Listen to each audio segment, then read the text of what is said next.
Ladies and gentlemen of the Twitches and the YouTubes, the Spotifys, and wherever else I guess you listen to podcasts.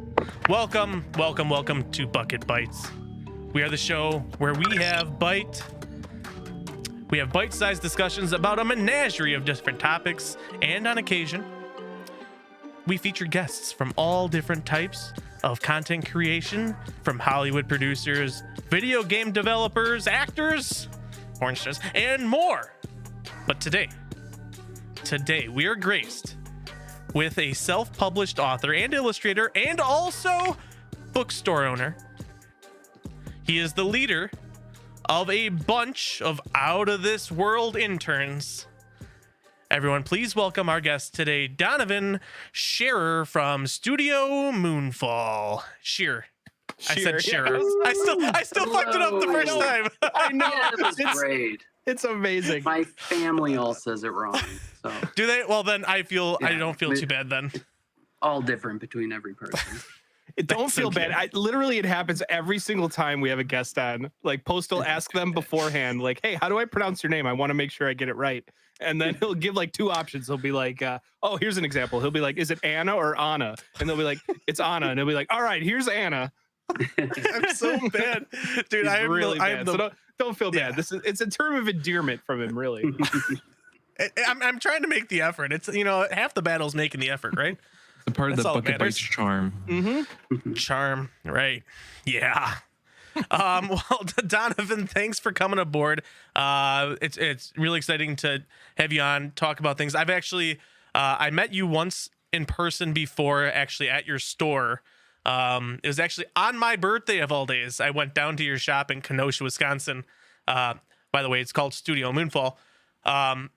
And we got some books. I bought some D&D stuff. So I guess before we get things started, if you want to talk a little bit about yourself, what it is you do, and then we'll jump into the questions. So yeah, I started as an author and illustrator doing upper elementary, middle school level chapter books. Think Harry Potter meets Dr. Frankenstein with a little hippie girl running the show. That's the Fear and Sunshine series. And been doing that through selling them at comic conventions and everything since 2009. And then in 2019, I opened a brick-and-mortar store in Kenosha.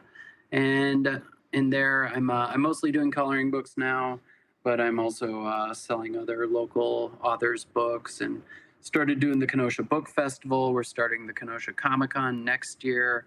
So it's a lot of events that I've been running with it, and just taken my own experience from doing the comic conventions over the last 14 years.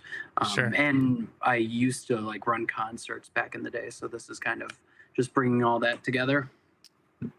All right. Well, thanks for the interview, Donovan. That was all my questions. All right. Thanks. Have a great Answered. night. It's late for me, so. You damn, you Yeah. really just pop out. You hit him Early right. That was great. morning. No, that's good. That's perfect. What was that about concerts though? Yeah, that was my first entrepreneurial endeavor, was working with, my friends were all in garage bands at the time. So I played in a few bands, but I wanted to go the administrative route. So I started running concerts and doing all ages Oh. shows. We would take over bars and kick out all the grown-ups so we could just have a bunch of kids in there to have a concert. At a bar? Yeah, we had a few bars that we would work with for doing all ages shows, and we would do bigger halls. So if you're Okay. familiar with Kemper Center down in Kenosha, we would set up shows there, which was cool because we'd get a few hundred people would come through for our shows, and it was just a bunch of rambunctious teenagers causing trouble. And but it was cool. It was a lot of fun. And then most of the kids in the bands got to the point where they all went off to colleges and bands broke up and things moved on as they do. And then I just started doing my own thing. So making my own books so I could be a rock star and do all my stuff myself. Dang it. Hell yeah, man.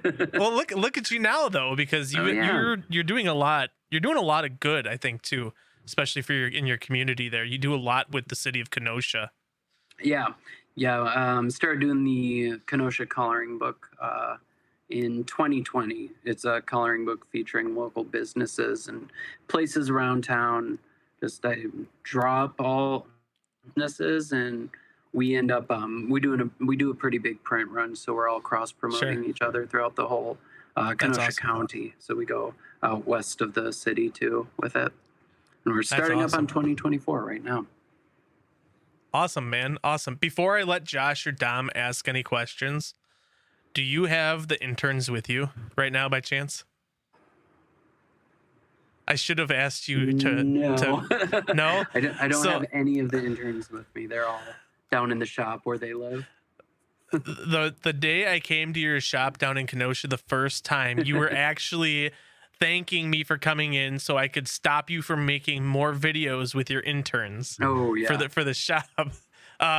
Would you like to explain what the interns are?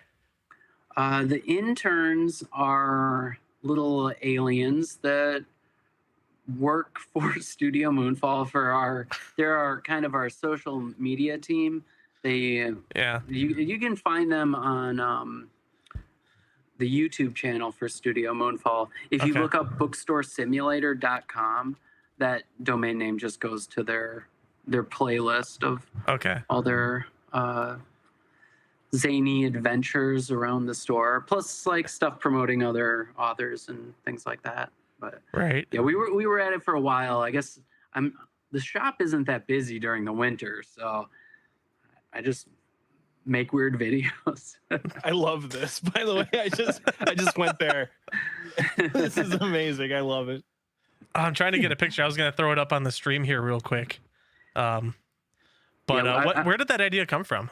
Like, I have they just popped up on Amazon, and I hired a few interns, and then I hired a few more, and then I hired some more, and then just started doing videos with them. But dude, how many do you have now? I think it's like 10. Do you really? 12.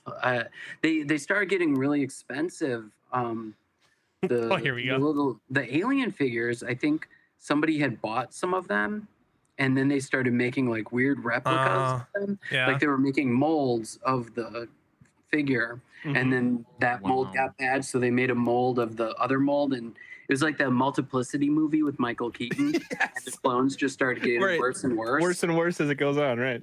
Yeah, I just got a few new interns last week or the week before, and they're gross compared to the original ones, the Gen 1 interns. Those ones are good. And then they got worse, and then they got real weird. These ones are super veiny and scrawny. It's bizarre.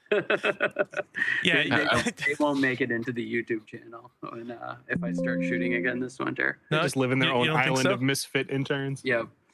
We have a missing intern hunt in the store. So every once in a while, you come in and there is going to be a missing intern sign. So you have to adventure around the store to try to find them. I was just about to mention it because I was looking at it, and I love have you seen my intern with the missing sign with 3 different alien interns there? It's so funny looking.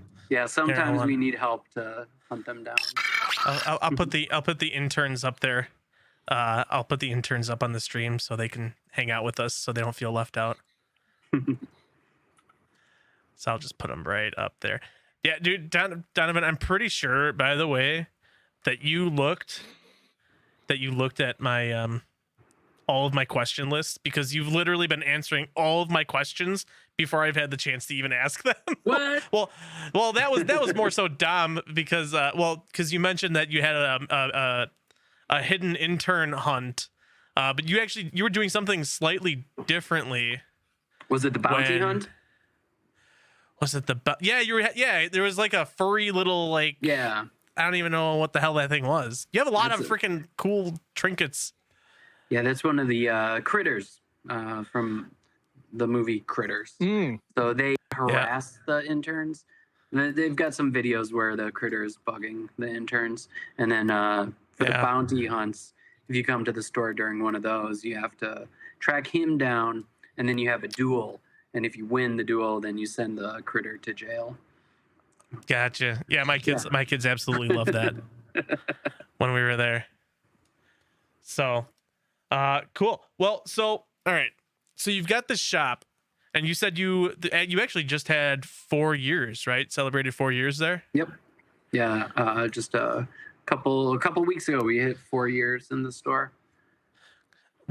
I gotta ask, what number one made you want to open a brick and mortar store? But we'll start there. What kind of made you want to get into that? Because that's kind of not an easy thing to start. It was kind of an accident. I didn't intentionally open a bookstore. I was gonna originally use it as more of a studio space for doing artwork and have kind of a little showroom for all the books and everything. Okay. Like a really big comic convention booth with a permanent home. I had been doing comic conventions for a long time, and it was kind of like they just kept getting more and more expensive to get tables at the bigger shows, and they were bringing in less and less of an audience for a lot of them, and I didn't want to have to continue down that route. So I wanted there's also a big issue with there's so much fan art at all the conventions, and with certain companies buying out all the intellectual property of other companies and consolidating it all, they could send in like one lawyer with a stack of cease and desist letters and shut down an entire convention. So I needed a backup plan for something like that. I was still doing shows and everything at the time, but I opened the shop at the end of 2019, and I was still mainly focused on live events. So it really helped out that I had a backup plan already in place for 2020, because then there was no shows I could do. I do like the local farmers market all summer long and other smaller conventions.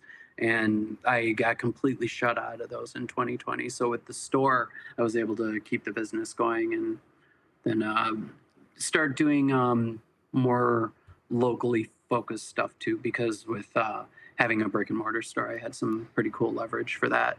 And then I just I shifted from being a work studio to more of a retail space, so then I could showcase other local authors who were in the same boat as me and couldn't get their stuff out there. That's awesome. Aside from like going through Amazon or selling online.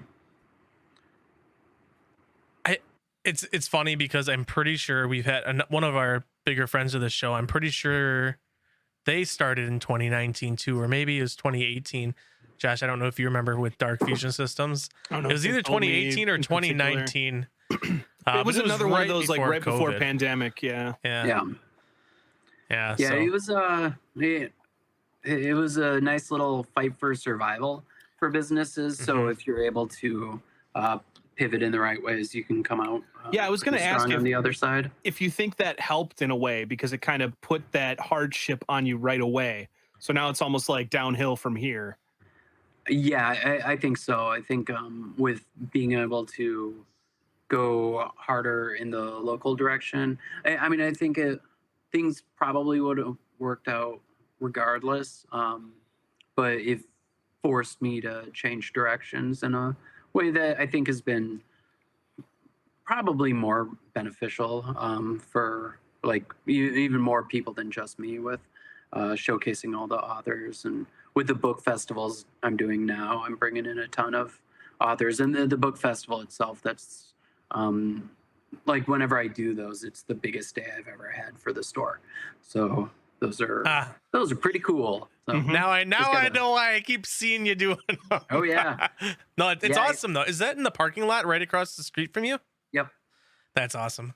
So yeah, we're able to bring in like 20 authors, and we have a couple food trucks set up, and then we do a huge used book sale with I ended up getting 9 pallets of books from the library that they couldn't do the Friends of the Library sales. So I've been sitting on around 10,000 books for the last few years, and just slowly chipping away at it, doing like Free Book Friday in my store and just selling them for dirt cheap.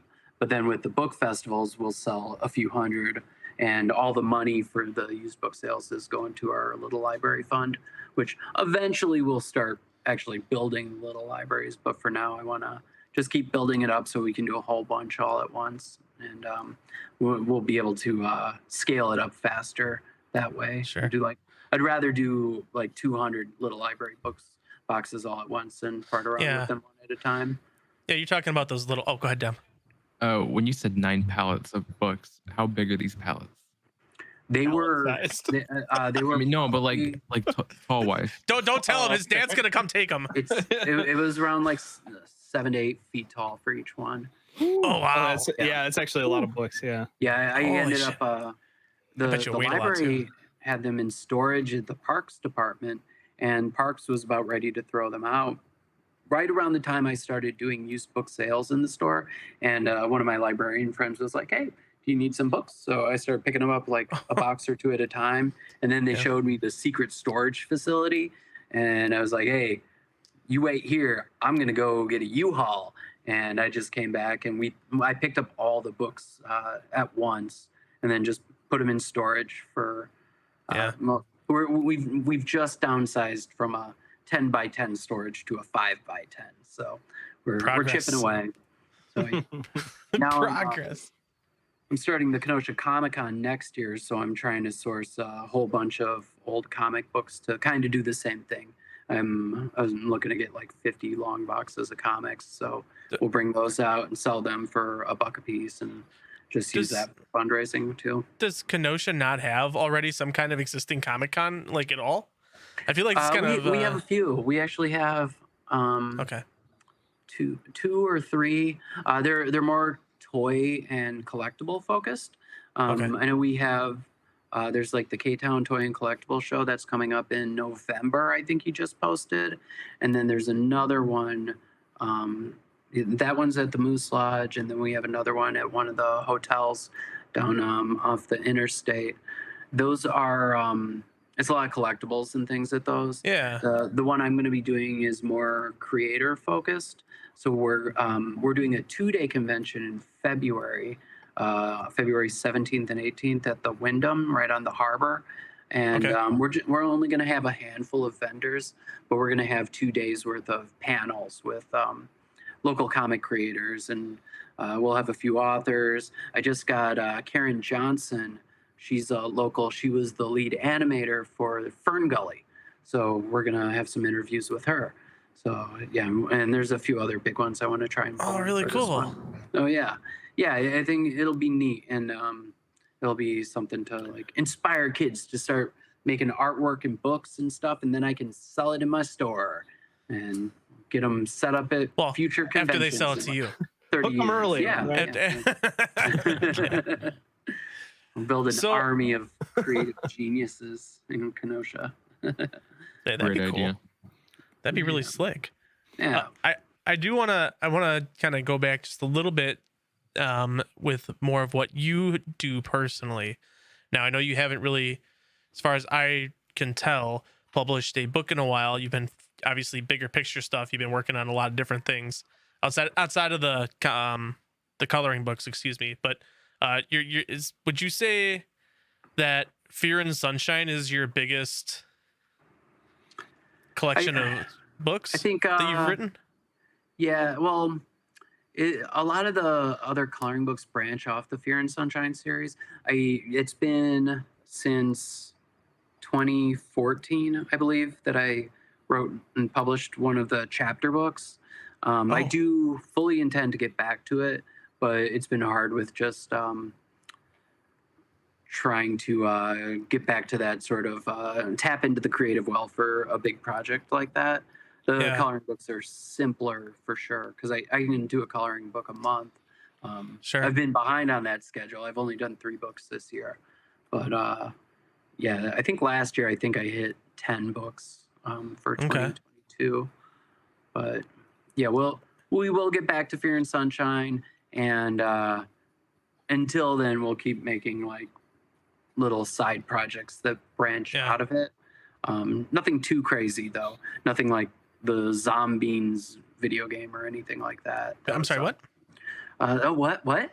the Zombies, the Zombies. They're zombie beans. They love brains. They were originally from a video game that I made for iPhone and Android. And when was this? 2011. Yeah, Really? so I came out with the first two Fear and Sunshine books in 2009, and then I didn't know how to promote the books. I jumped right into comic conventions, and because it was a little more akin to doing the live events like the concerts and everything, so I was just kind of used to that world. So I just totally bypassed selling books through Amazon, like most self-publishing authors focus on. So I figured the most logical thing for me to do to sell my kids' book would be to teach myself programming and make a little side story video game that would drive traffic to the books online. Like, I absolutely love that mindset. Yeah. I'm not going to go Amazon. Yeah. I'm going to learn how to program and make a video game. Launch a game. Fantastic. That's awesome. Yeah, it's the game was basically Angry Birds, except you're shooting brains with a cannon at the zombies in the laboratory from the books. So I had little animated scenes of all of the characters and everything. And did you do the art for that too? I did all the artwork and the animation. The music, I bought out the music from just a stock audio company. Sure. Me and some friends, we did record the voices for the beans. They only say brains. And so it was just us going brains. And then I added some filters on it. Sure. But yeah, he also has a shirt with a zombie on it. And I wanted post to see that earlier when I was mentioning his merch. Aww. And they're very adorable looking, and I want to buy one. Can I put a link in the chat in here? Yes. Because I got a cool one to show you. Please feel free. Yeah. So, Donovan, you Oh no, I have to log in. Oh no. Oh man. Rookie mistake. Oh no. All right, Windows closed. Hold on. I don't know what I'm doing. I don't know how this crazy kidding. app works. I love it because you just. Anyways, Josh, you were gonna say something. No, I was gonna say he could throw it in any of the chats, like our Discord or on YouTube. I'm putting it in the next guest chat. There you go. Yeah. Oh, sure, perfect, excellent. Okay, so it's in there. Yeah. So, Ryan, you were on my Patreon for a while. I was. One of the things that people get is drawn as a zombie. That's awesome. Oh wait, is that? Yeah, it's. Wait, I didn't get that. I don't think yet. No, it's up there. Is it? Oh, I gotta go look. Then I gotta go look. So I thought. So the way you started that sentence, Ryan, you were on my Patreon. I was ready for the. But you aren't anymore. Not anymore. That's why I stopped making coloring. Yeah, I was ready for the guilt trip so bad. No, I'll just guilt you into buying a T-shirt with you as a bean. Honestly, I'll do it. That's a fantastic perk for Patreon Really cool. subscribers to draw him as one of the beans. Well, it's not just that either. Adorable. It's not even just that either. Like you get like a little like collection thing that you mail out too. Yeah, I do. All the tiers get drawn as a zombie. There's an $8 tier. You get the monthly sticker sets, and then the stickers are usually coming from artwork from the coloring books. So that way I can kind of double dip on the production.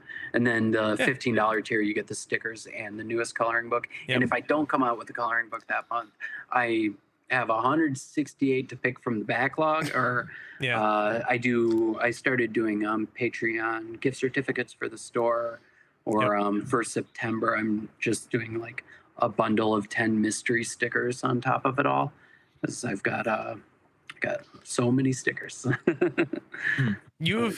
I have to give you a lot of credit because you've put a lot of thought and effort in ways to market something that I feel like is hard to market these days, which is physical reading material, just books.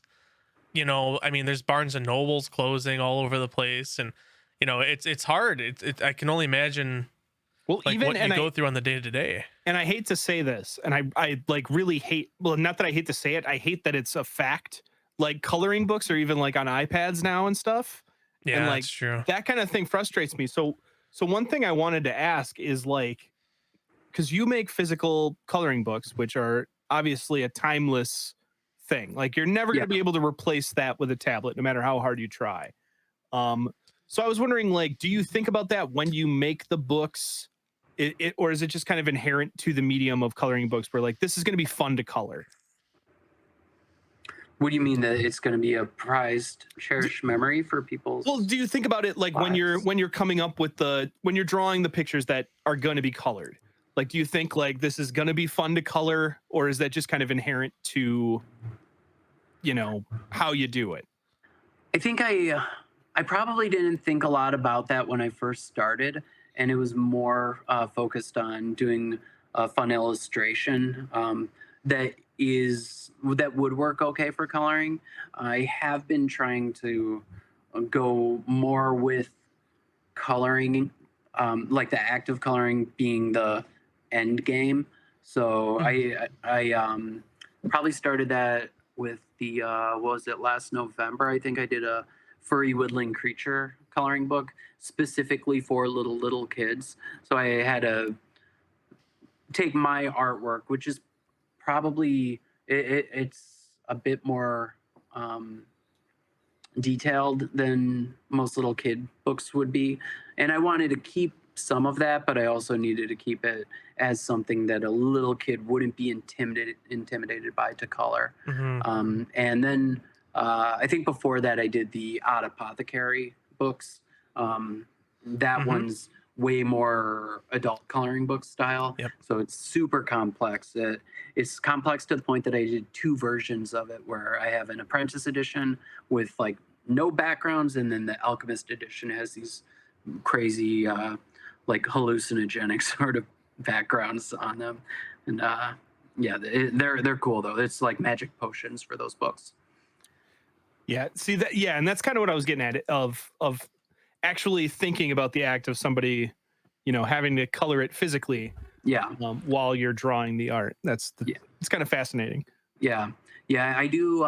For most of my illustrations, I try to keep like all the lines are closed, so people don't have to make a choice of what do I do with this weird gap? How do I change the color? Yeah. Oh, I used to hate that. Coloring books, the weird lines. Like, what's this supposed to mean? Would you just like stop your color and make an imaginary line there, Dom, or what would you do? Would you like leak the color? I would like sometimes I'd mix it together. Yeah, you'd gradient, you'd blend it, kind of smudge it, with your fingers. Do some stippling. Ooh, this will work.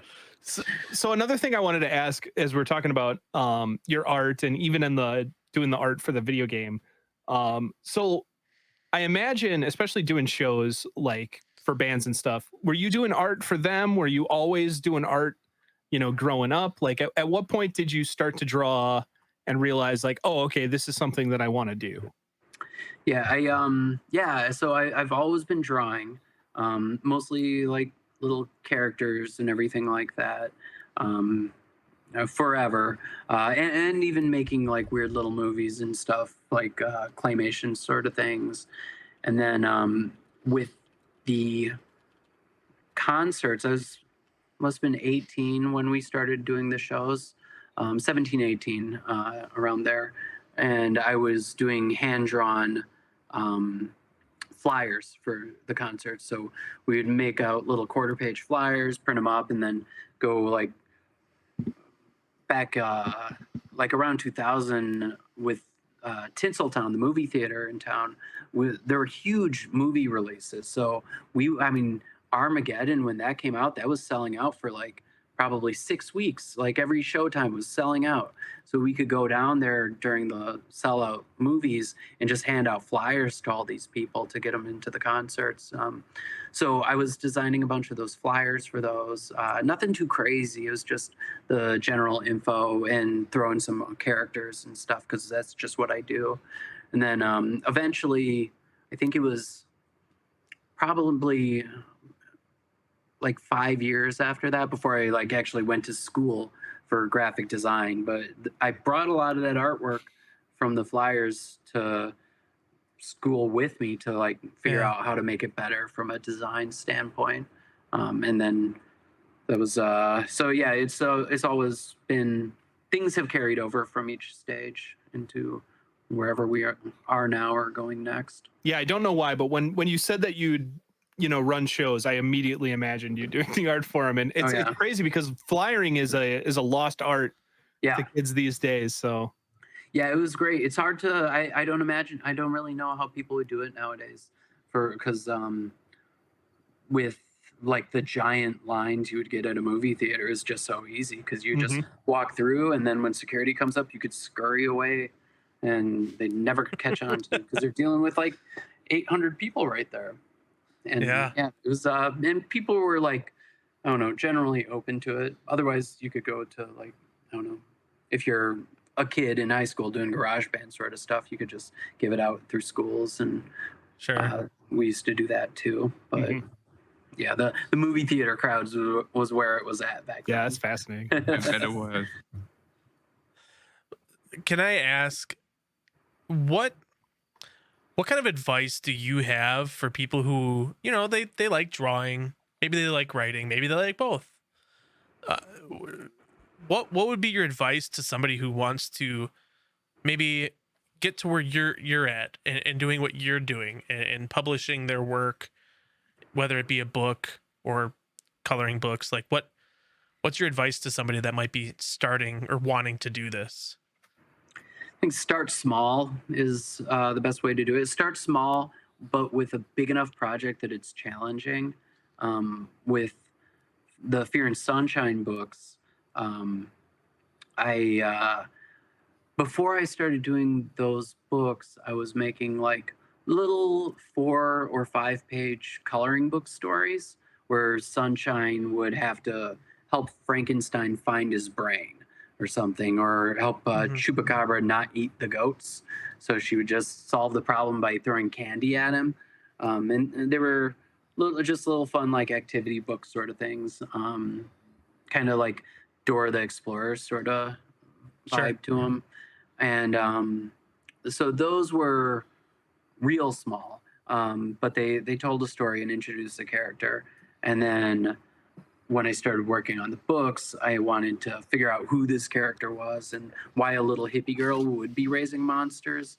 So I kind of started the first 2 books at the same time, but the prelude, Fear and Sunshine prelude, which you can get for get for free at fearandsunshine.com/prelude, which I also made into an audiobook movie on YouTube, so you could just watch it. Look at that.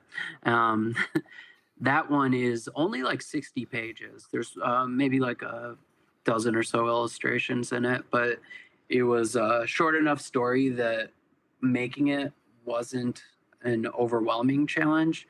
And once I wrote it, did a little bit of editing to it, I figured out how to go about actually producing a book. I was a graphic designer by trade at that point, so I could really, I had the technical chops to at least figure out how to get going with actual production on it. But then, I put it together.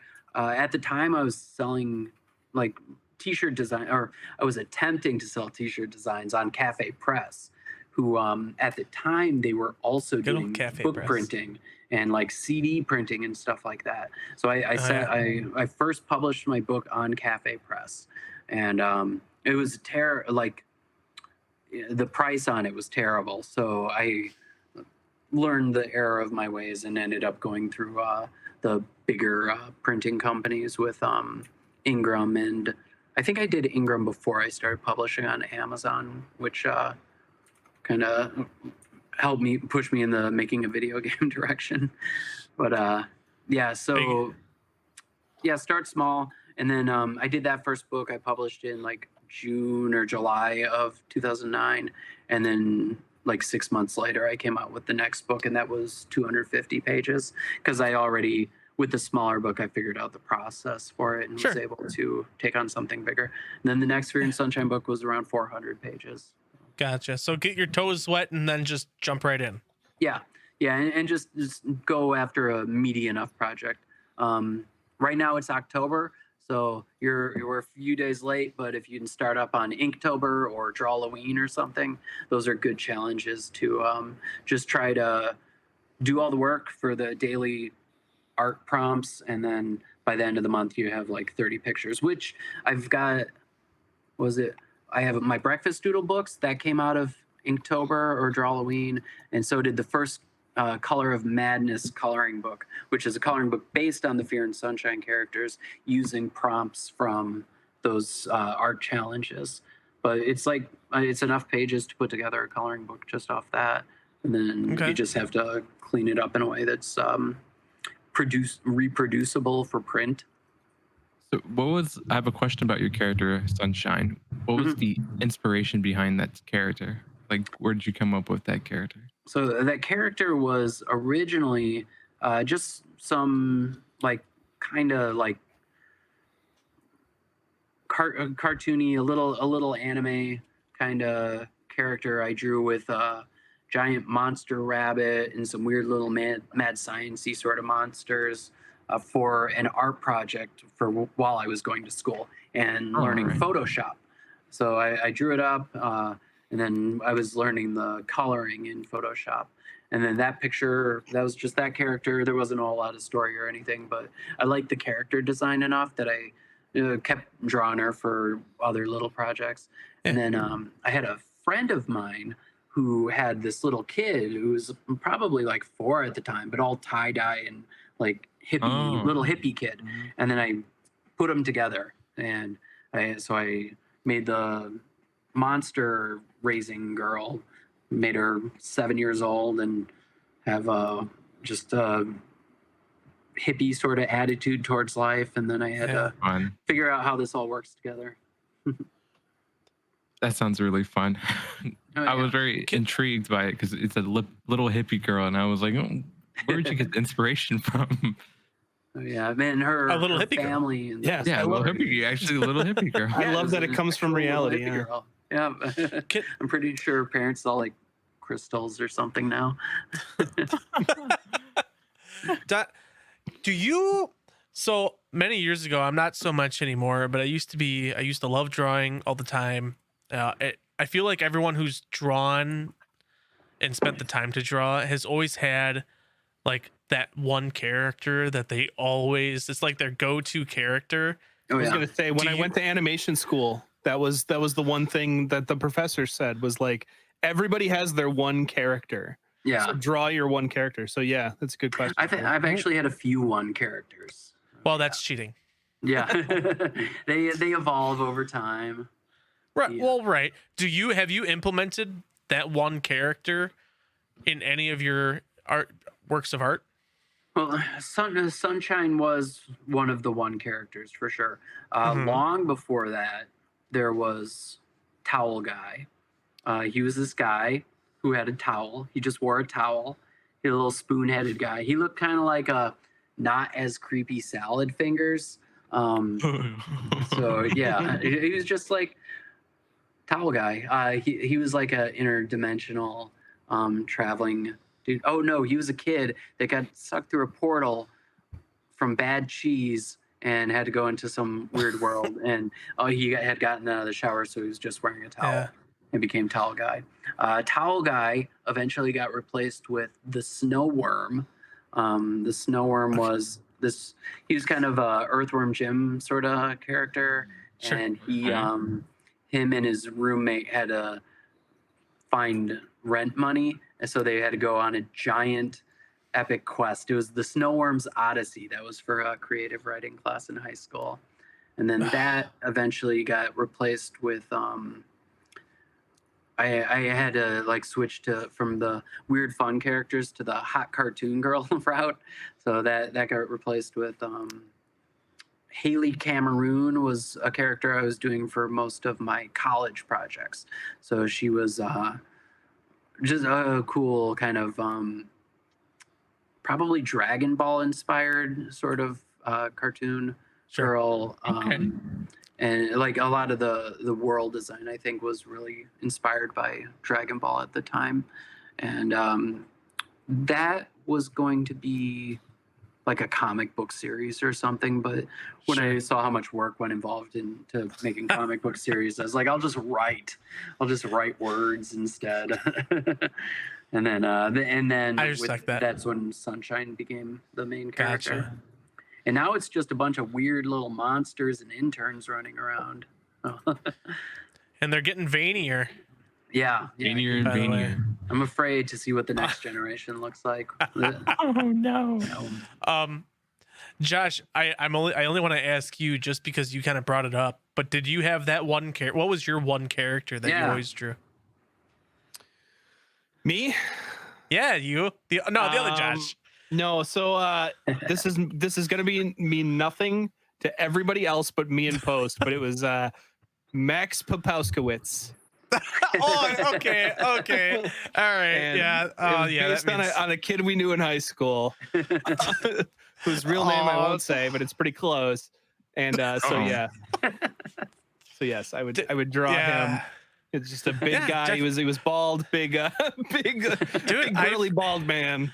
I almost forgot about your time. Was it not Newgrounds? It was it was Newgrounds. Yeah, it was Newgrounds where you made your little Flash videos. Yeah. Oh, I remember those. Those were good. I had somewhat maybe a little tiny bit successful Newgrounds animations back when I was in high school. And That's awesome. one of the characters was Max. It was based on a guy we knew, and when I went to animation school, so I know nothing about drawing. Like I can't draw. I can do it on. I can make shapes on a computer into something that looks like a human being. But when it comes to actually, drawing with my hands, it's useless. So I would just draw this little round guy, and that was about it. My favorite part is we took that character and put him in a machinima. We sure did. Okay, awesome. Yeah, We did. Yeah, we did. So, I'm sorry, Don. What were you gonna say?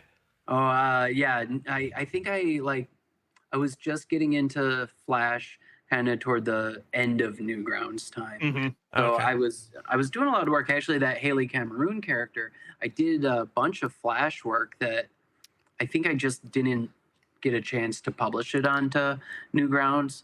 One of my my big last project for college was doing a Hodag choose your own adventure Flash game. So it was a point and click, and you would take a Hodag who had to leave the Northwoods because he was the last one, so he had to travel out to find a lady Hodag. To continue the species. But yeah, it was all Flash, and I think I published it online, but I don't think I ever made it through. Like, oh man, I'm going into Newgrounds now. Here we go. We're going pro. But then it was That's pretty cool. that website was a big inspiration for a lot of the smaller animated projects I was doing.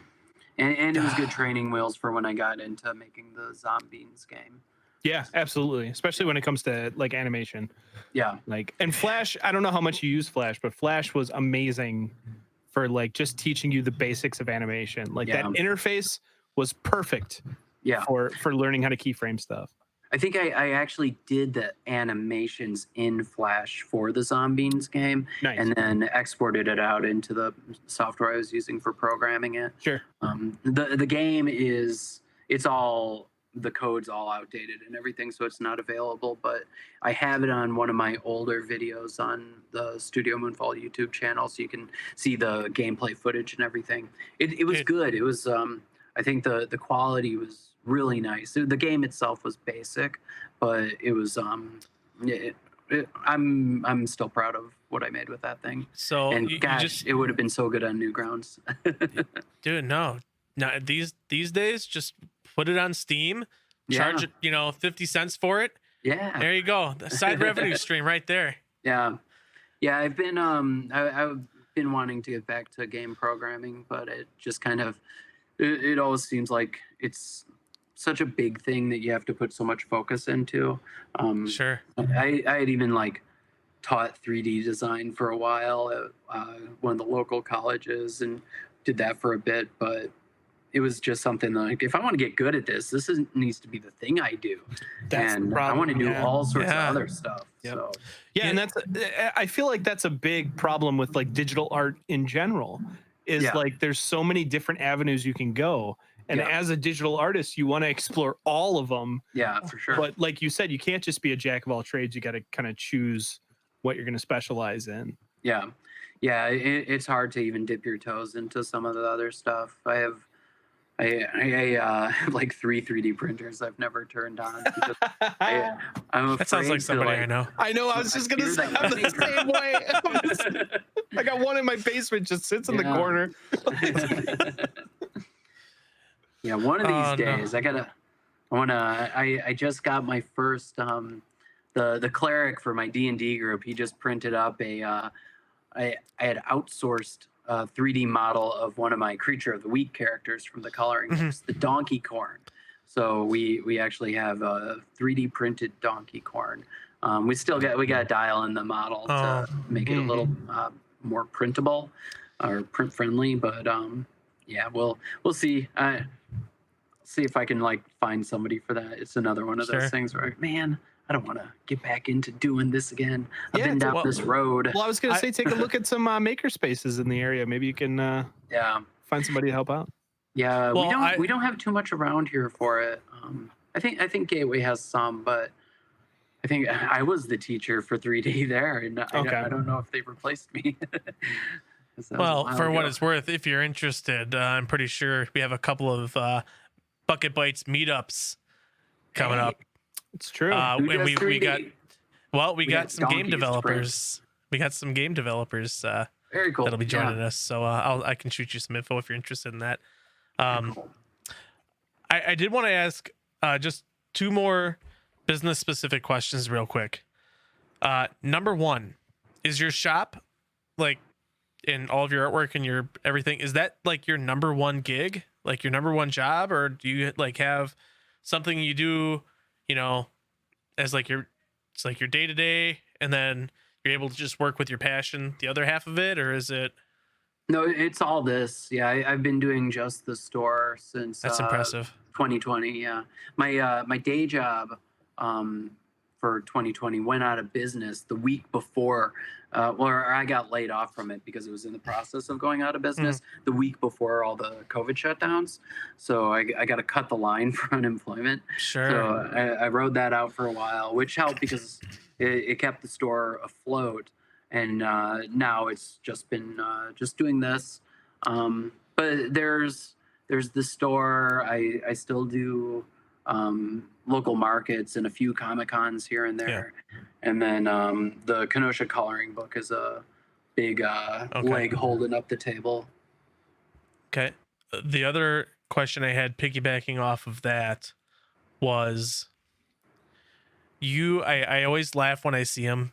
And just for the record, for anybody listening, watching, whatever, you got to make sure you follow Studio MoonfalL on Facebook because I always get a good laugh at everything he posts, like all the time.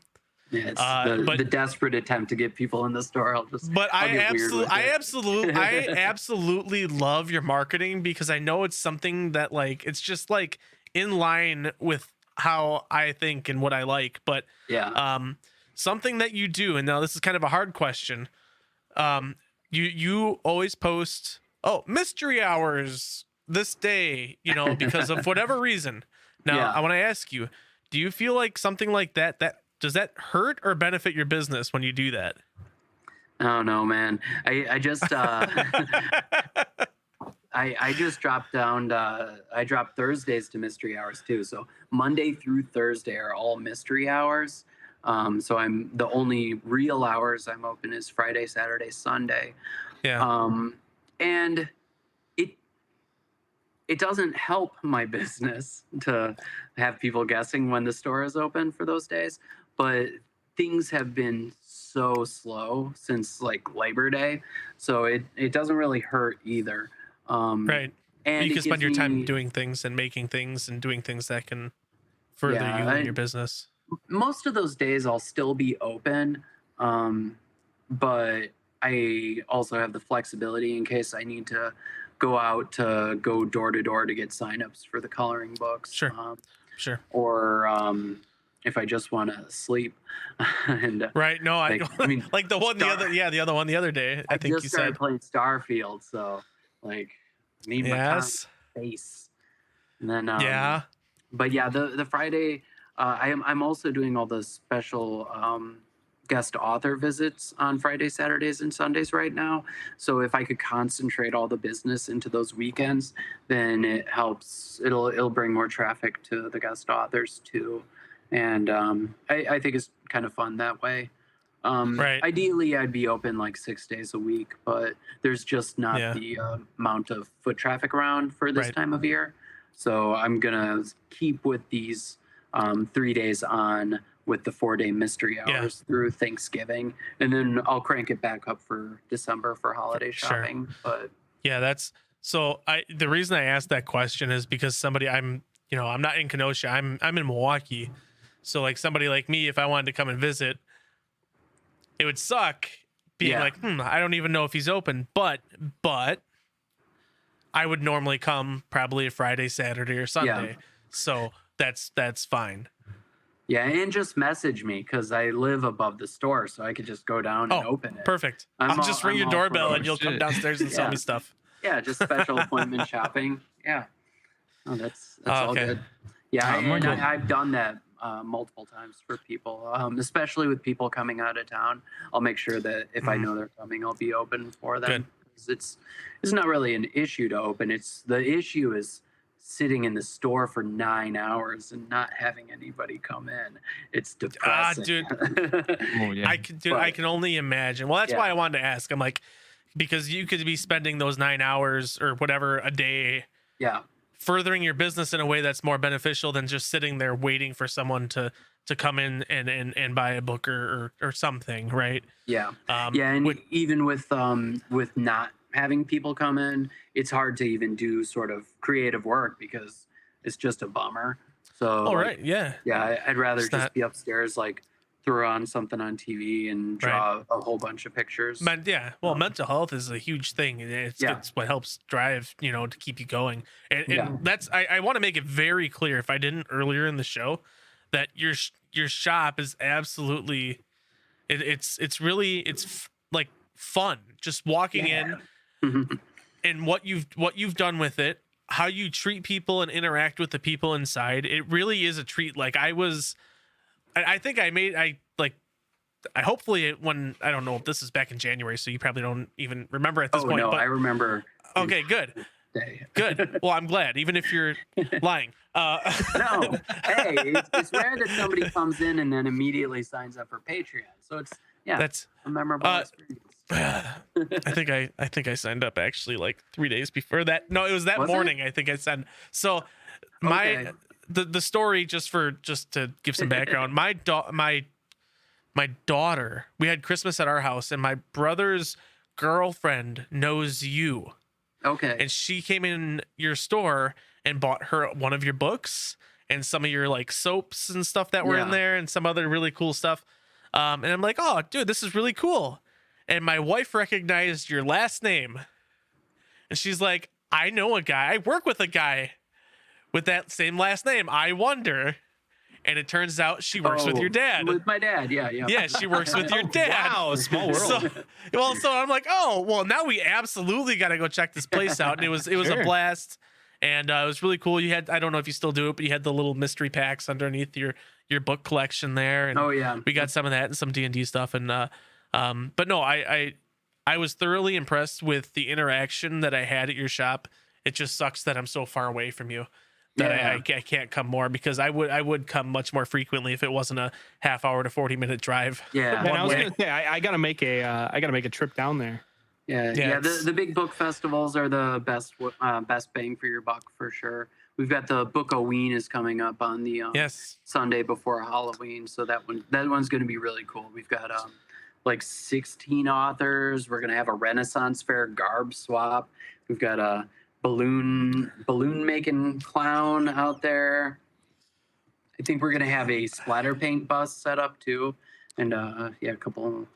What's a splatter paint bus, real quick? It's like it's a little bus where you go in and you set up like canvases and then you just fling paint all over the place. That's actually awesome. Like you put on a tarp and the mess. So that's really cool. Yeah, we got to figure out like some sort of cleaning station for people to go from the bus to go look at independent authors' books Wait, that they just printed up. You don't want to get paint all over them on your hands.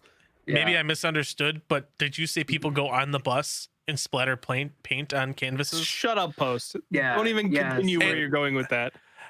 Do you drive the bus around? No. Yeah. No. I mean, that would only be helpful, I think, right? Yeah. I mean, except for the insurance part of it. Fair enough. Wait, where did you think I was going with it? I'm not even gonna talk about it. Okay.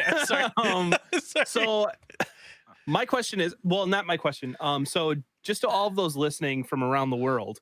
Yes. So Studio MoonfalL is based in Kenosha, Wisconsin, which is, if you're familiar with the United States, in the Midwest, it's like right between Milwaukee and Chicago. Yeah.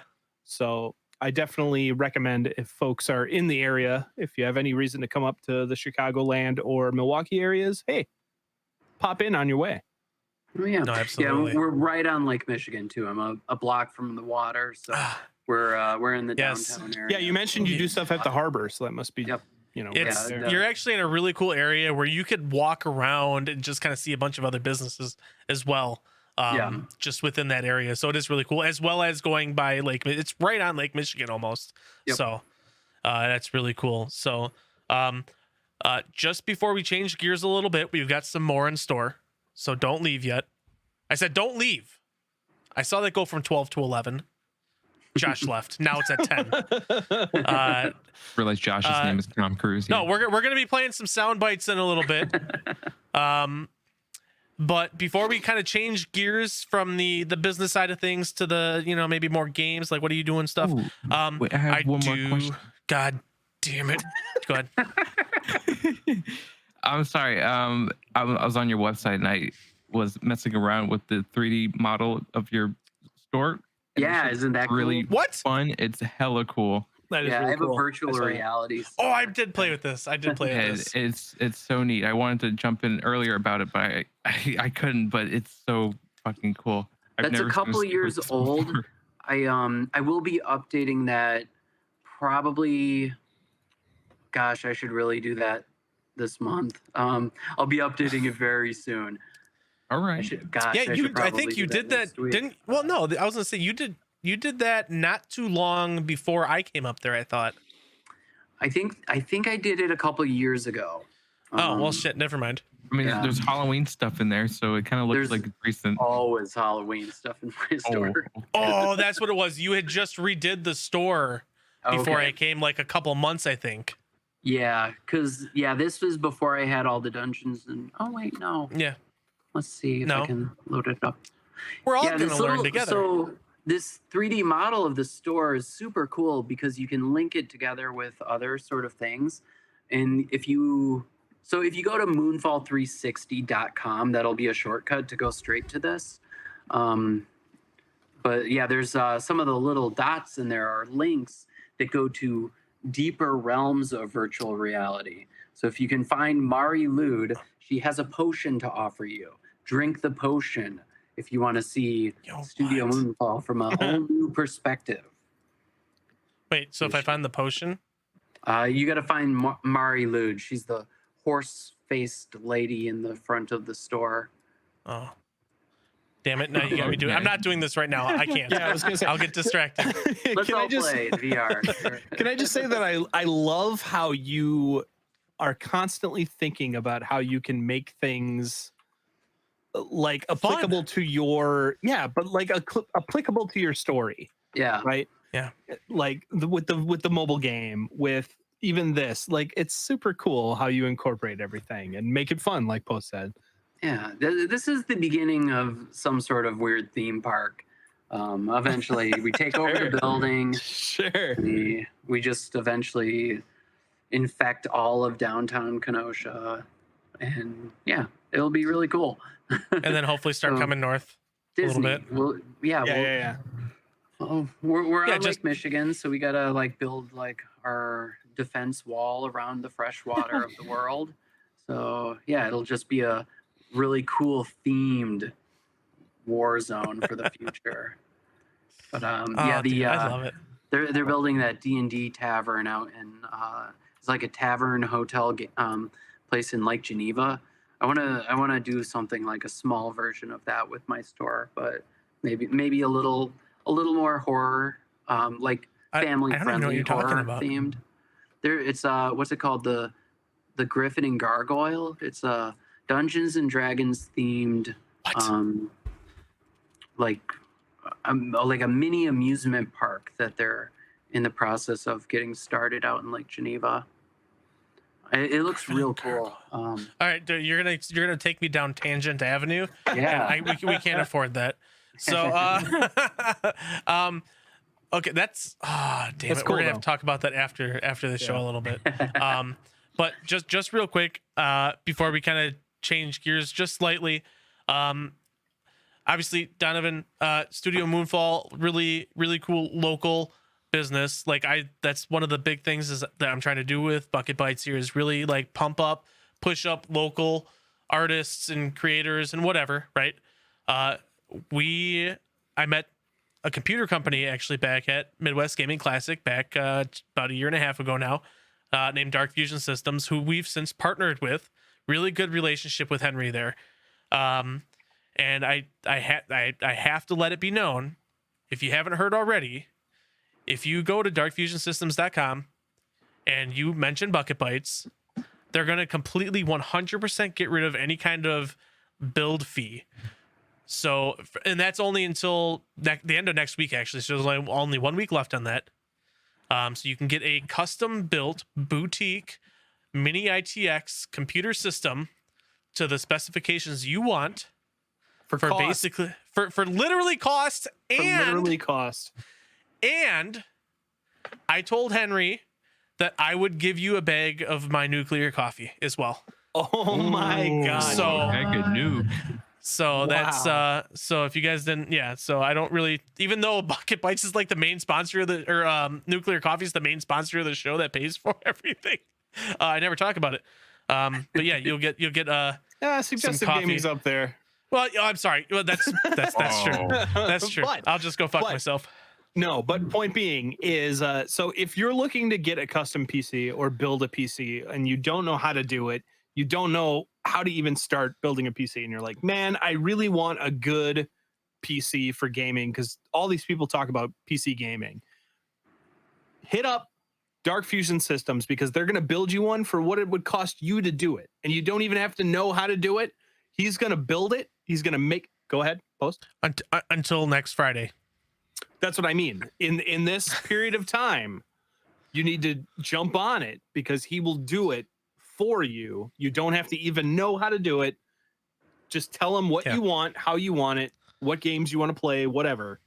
And Henry's going to work as hard as he can to make sure you get the PC you need for the budget you need and charge you $0 if you mention Bucket Bites. So get on that. For the build And- fee, you still got to pay for the components. That's what I mean. He's going to charge you. I know. He's- I just saying. I appreciate it, but you're right. Yes. He will charge you $0 to do all of the work for you. But obviously you have to buy the components. But still. By the way, official Gearhead in the Twitch chat, you can go eat a bag of rocks. Because I did tell you. So anyways, And but never mind. Keep going. Go Go ahead, down, please. And if you're looking for anything specific, the Dark Fusion people will help you find exactly what you need. They've emailed all of us, I think, at one point, and they're very nice to work with. I have a Dark Fusion PC in my living room that I used You do? today to play Starfield. So Starfield. that's right. So Starfield. Starfield. Just the last point. If you don't get it by next Friday, if you don't get it by next Friday, it's okay. Just mentioning Bucket Bites after next Friday, you still get $150 off. So just leave it at that. So Starfield. You're playing Starfield. Josh was playing Starfield. was. You got the. Watch. Oh, He's got the watch. Make the thing. Oh shit, he's got the watch. Whoa. Hold on, make the little moon thing. I don't know how it works. I only did 3,154 steps today, according to my Wait, how many? Starfield. Only 3,154. I took the amount of steps to my living room to my kitchen. So I think I'm at like 12. I only went down to the store today. So that was all like me pacing, just waiting for customers to show up, pacing back and forth. Still pretty impressive. That's all right. That's all right. So you That's what it got the takes. collector's edition of that, huh? I did. Was the watch pretty cool? It's good. I'm not a watch guy, but I'll wear it all the time because I spent so much money. I was gonna say because you paid for it. That's cool. Though. Yeah, Hey, do you know what though? The case is pretty cool too, though, right? The case is really cool. Yeah, I did the same thing with the Fallout 4. So Sure. I got the Pip-Boy in the big case. Oh, sick. I regret not Josh, getting did you do that? No. You regret getting that? No, I regret not getting it. Yeah, Oh. I got the dumb Fallout 76 terrible bag and helmet, but I did not get the Pip-Boy for 4. That's okay. It's the worst part is I didn't even care about the watch. I almost got the collector's edition just for the box, just for the case. Wow. The box What's wrong is with that, man? But yeah. With the what's with the box? What's It with said it? it's really cool. Yeah. Oh, it's You really wanna cool. see I'm the sorry, box? it broke out. It's right behind Yeah? me. Yeah, bring it out. Yes, please. Oh. I want to see the locking mechanism because it looks so cool. All right, guys, we can clip this and use this as a Starfield unboxing. Yes, we can. So yeah, and the box I have living on top of the Pip-Boy box. Ooh. That is cool. Oh, Look at wow. that. Yep. So yeah, you gotta Mhm. you flip it Aw. down. Yeah, you flip then it down and you twist it. And Yes. it moves the little bars. Oh! And then you I open love it. and it's got like an extra strap in there for the watch, and you gotta start. Yeah, I'd rip all that other crap out of there, but Oh, are you gonna I would- patch I would that? love You the gonna- box. You gonna patch anything, or are you gonna leave it there? I might patch something. I have a couple other patches that I've never put to use. I don't the same know way. what to put them on. I need like a cool denim jacket with no Right? sleeves or something. Yeah. Oh, that would be sick. Yeah. I had Josh, maybe you could help me out here. I think it was Halo Reach that had the really thick steelbook thing. They had the journal, like Halsey's journal and Yes, the that was patch. Reach. And Yep. that was Yep. yeah. I regret putting my patch on something because that patch right now, when I looked it up, it was like $75 just for the patch. Oh, is it really? Because I gave away all of the Halo Ah. Reach collector stuff because I hated that game. Yes. Wow. So, like, to a guy we worked with, I just Oh, gave- really? Yeah, I just gave him all this shit from the collector's edition. I was like, I'll keep the game, I guess, but I hate this game, so I don't want any of this shit. And I got had rid of it. I had the full thing except for the patch I had because I was everything. stupid. Yeah. Except for I was stupid because And I I put had on the patch. dumb like figures of Noble Six or like the. Oh, I didn't get that one. I got so that that one was the 'cause I next an one. That idiot was and I the liked next one up. Halo. And Anyways, then I- sorry. Yeah. That's okay. regret. Yeah, just open up the wound. So Donovan, you've been playing a lot of Starfield lately. Well, hold on. Time out. Josh played Starfield. I need to talk about that first. Oh. Have you been enjoying it? Like you haven't really. I have been and I'm not. I don't know what it is. I think it's because I've been busy, doing a lot of SG stuff. I've released 2 videos in the past 2 weeks, and each were 2 hours long. So I've been pretty busy. Yep. So like literally, I will pop into Starfield. I will walk from one objective to the next and be like, "Wow, I've accomplished so much this week." Stop playing, So I'm very like I'm still so. Like, what's the first big place that you go to? Like the main, like organization. Like you go to the big building. For Constellation? Constellation, yes. Yeah. That's where I am. Oh, that's the very beginning. Yes, I know. Yeah. So literally, that's what I did today. Is I talked to a bunch of people at Constellation. Okay. Oh, I'm exactly at that part as well. Okay, good. Well, that's where you Oh. stopped playing. You gave up on That's it. also where I stopped playing. Oh, I didn't stop. I'm just slowly playing. Yeah. Yeah. Yeah. Go ahead, Donovan. I guess I've been playing a lot. I'm like married. All right, that's good. Everything. You're enjoying I it though, didn't right? even know you could have a Yeah. girlfriend. You're like, I got 6 kids. Yep. We have some houses and everything. Houses. You can have more than one. Well, you can build your outposts all over Oh, the different okay. planets. Oh, okay. I'm enjoying it. I yeah. think So I've been playing Fallout 76 since launch, and I'm just taking Sorry. breaks on that. Yeah, no, I'm addicted to it. I love it, and I have the best little house, a little haunted house over by a lake. It's wonderful. But yeah, this is a nice change of pace from that. So I mean, I was doing Baldur's Gate for like a couple hundred hours before this. So you did the thing that I neglected to do, which is finish Baldur's Gate I did before you played Starfield, and now I can't get back into. So I had to take a break for Starfield. I can't get back into either right now. Right. Yeah. You're in that limbo of I just can't. both are such an investment. It's like, which one do I go It is. to? It Yeah, is. I think I got up to Act 3 in Baldur's Gate when Yep, me too. Starfield went into the early access, and then I played Starfield for just a few hours. I got up to the point where you meet the Constellation crew, Okay. and then it's like I gotta go back to Baldur's Gate. 'Cause if I stopped on Baldur's Gate, I wouldn't remember how to play it. Sure, And that's true. so That's a good I point just too. pushed through and finished that off, and then just I ended up restarting Starfield from the beginning because Dude, they that's throw a exactly lot what at I you. did. Yeah, they throw so much at you right at the beginning with like flying spaceships and Yes. everything. Yeah. And Yeah. so having just a little bit of experience is a lot to make a difference in that first playthrough. And I Yes. gave myself I think 6 hours to jump back into it, so I could just. Sure. Can I really pull a good. peek behind the curtain real quick?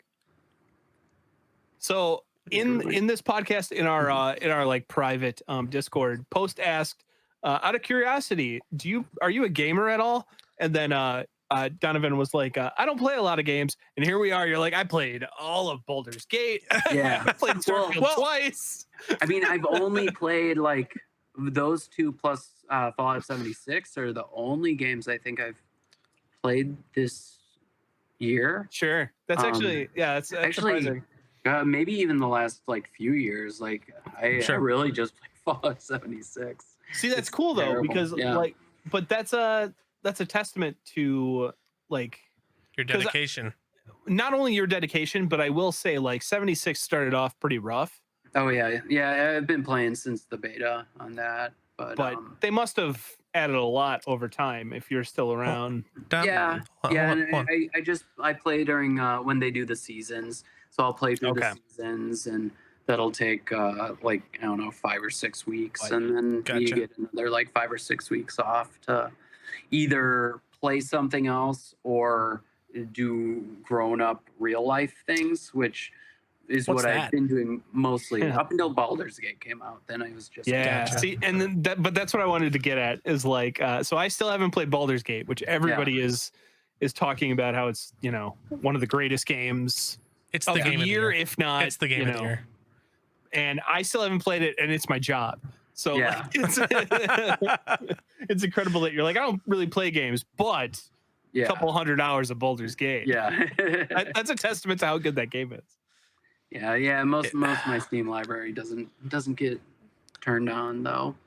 But yeah, no, Baldur's Gate was great. I think the Starfield is lacking in the characters where Baldur's Gate had it really dialed in. Yep, I've heard this. I've heard this Josh, before. even I was gonna say, what did I say, Josh? Yep. Baldur's Gate spoiled me Right. for character development and conversations. Well, that brings up Otherwise- the conversation of: do you think if you hadn't played Baldur's Gate and you're going from Fallout 76 to Starfield? how would you Yeah, feel? I think that would have been great. I do think that the Fallout 4 characters were better than Starfield characters. Oh yeah, I Yes. think so too. Okay. You just have such variety with those. I have Right. a little bit of PTSD from Fallout 4. I don't think I'm gonna get that from Starfield. I played that so much back in the day. Did you that play 3? I have memories that aren't mine that are stuck in my head. Sure. Did you play 3? Yeah. Okay. I'm surprised then, because I feel like, and maybe it's nostalgia, but I feel like 3 had way better characters than 4. Mm, I think there were. Who's the robot guy in 4? Valentine? what? Oh wait, someone no. with Yeah, the Nick Valentine. Nick Valentine. Nick Yeah, Valentine. he's the only one that stands out to me in 4, and I beat that Oh, game. Nick is so good. Yeah. But like Fallout 3, I can name everybody. yeah, Well, you also did a machinima in Fallout 3, That's and you true. know I spent- everybody's go. hex codes and everything. So I spent, yeah, I could COC all those levels, but no. I think when I played Fallout 3, I didn't know there were companions. And I think I just soloed it Sure. the entire time. Sure. See- 76, or not 76, New Vegas. I love the characters from that. What's happening there? I don't know. I'm getting warm down here. Sorry, continue.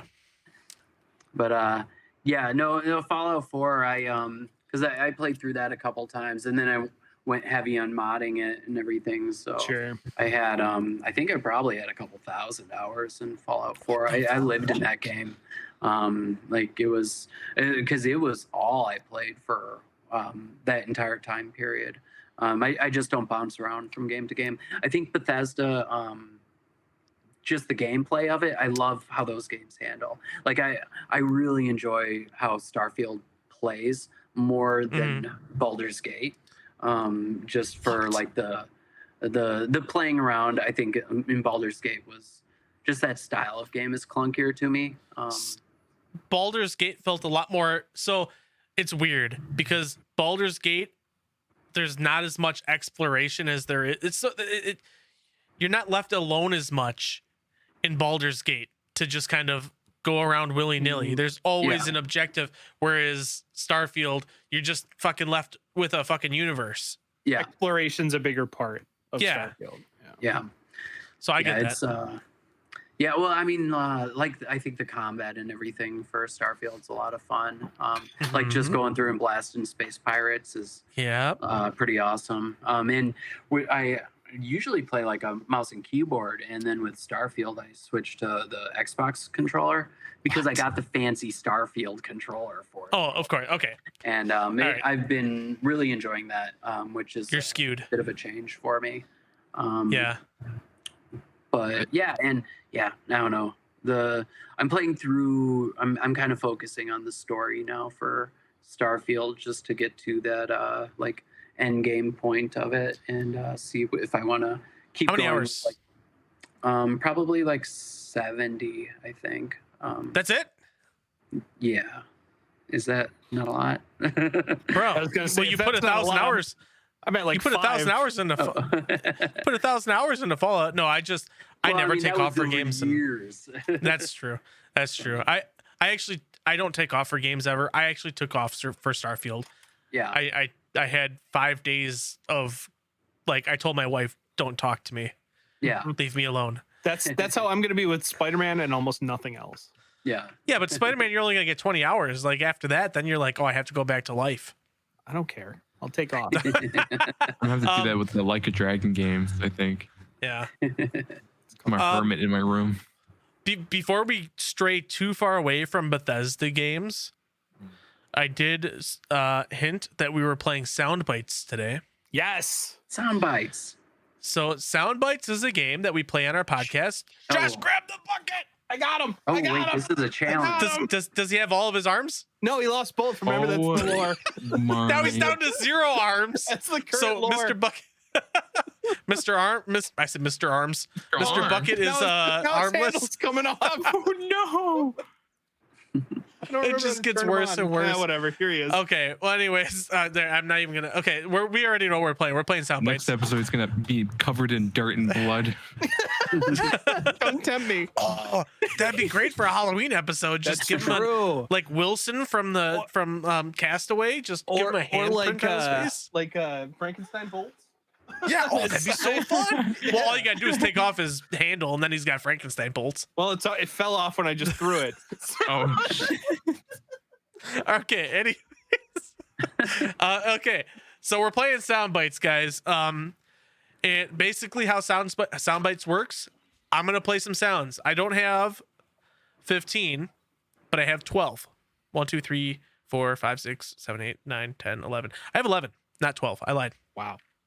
oh I wasn't gonna blame you for having 12, but then when you lied about it, I did lie. now we have a problem. Actually, there is technically 12. You didn't say to Jurassic Park. Okay, but that one doesn't count. That was a practice. Okay, so Donovan, the way that this game works, I'm going to play a sound. Okay. Okay. I'm actually going to open up the folder so I can actually get the full name of the document here. But the way that this game works is I'm going to play a sound.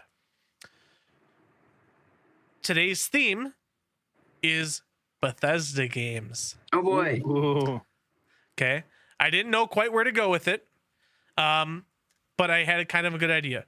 So there's a possible 2 points for each sound. Okay. Number 1 is what's the game? Number 2 is what specifically is that sound? Oh boy. my. This is going to be such a fair game. Okay. Do we have All a right. buzzer? No, so You you just just yell it out you're gonna have first. to yell it Okay. out. Yelled out. So how does it work? If somebody yells out the game, can somebody else yell out the what it is?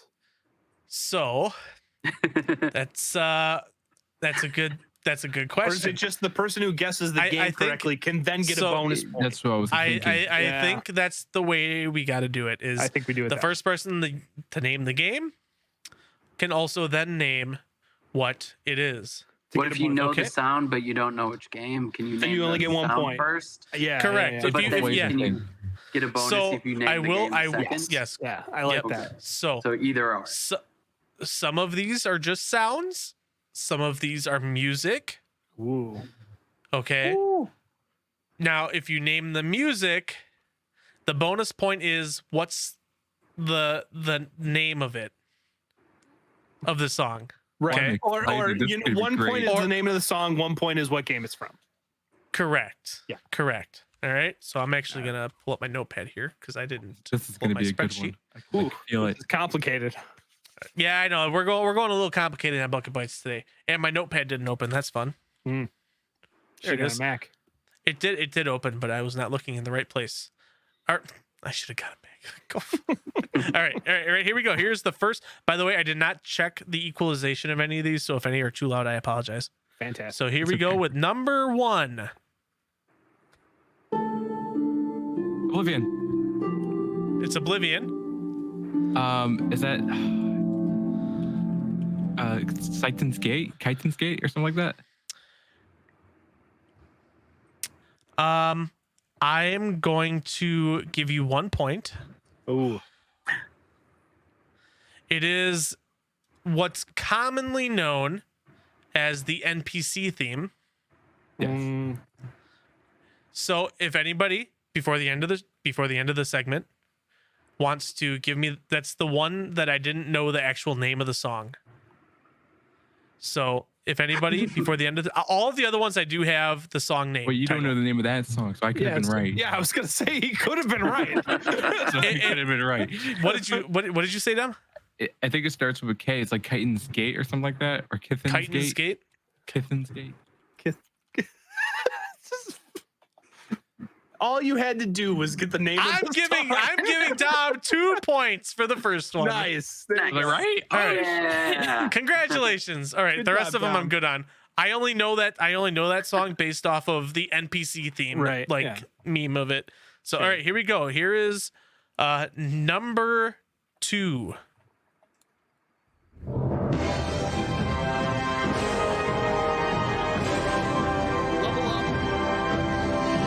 Skyrim. Oh No. no. Mm-mm. Josh gets 1 point. Yeah. What was it? Fallout. It was Fallout Was it Fallout? 4. I'm not gonna tell you. Okay. But the bonus Oh. point's gone. Nobody got it. Okay, Tell it us. was Oh, it was well, all I right. don't know. It Yeah. was the level up sound from Fallout 3. 3. 3. Really? Yes. It's been so Okay. long. Yeah. And like it. I did I'll take half. I'm not gonna go into it. All right, here we go. Here is the next. I'm gonna switch these two. Hold on. All right, here is the next one.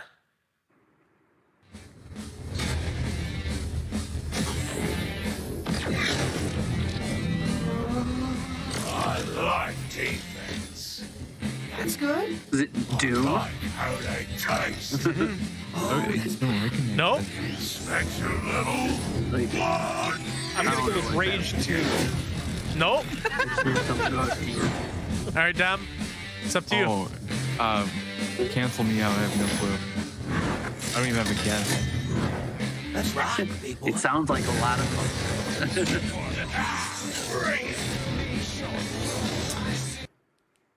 I'll stop it there.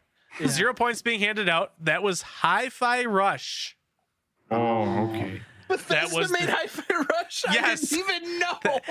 And that was the QA1 MIL boss introduction theme. I love that game too. Okay. I loved it so much. I was didn't hoping. even know. Well, that's. I didn't even know Bethesda made it. Oh, really? No. So they may have just published it. I'm not sure if they made it. So this Well, is still. a Bethesda. Yes. Yeah, it is Bethesda it is- associated. I had no idea they had Correct. anything to do with it. Yes. Yep. Wow. All right. So here's the next one. That might have been the hardest or second hardest on the list. Okay. All right. So here we go. Here's the next one. Skyrim. Wait, that's not.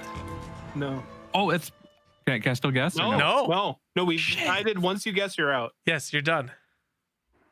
Couldn't If really I need to hear play it again, I will. Yeah, play it again. All right. Do you want me to make it louder? Yeah. I'll make it just a little bit louder. I know it as well. It's so sad. Is that 76? Nope. Okay, I'm out. I It's don't know. it's the only Fallout game Fuck. that's like this. Sorry. I said 76, but I meant something else. I know what you meant. I know what you meant. Donovan can still guess. Fallout. You know, my The weird neighbor one? went to my weird neighbor one. went to Vegas the other day, and he's still there. Well, you just gave it away. And what? Oh, Donovan, what's your guess?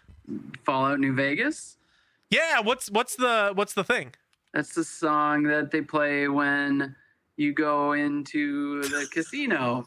All right, I'll give you 1 point. It's the level up sound from New Vegas. I meant New Vegas when I said 76. I don't know why I said 76. I was like, oh, that weird in between Fallout. 76. Oh, The beginning man. part is like the quest marker thing you get in Skyrim. Was like, Skyrim, but yeah, but it's like it's deeper They're close. in Skyrim. No, Yeah, it's like they are Yeah, all. I checked. They are all very different.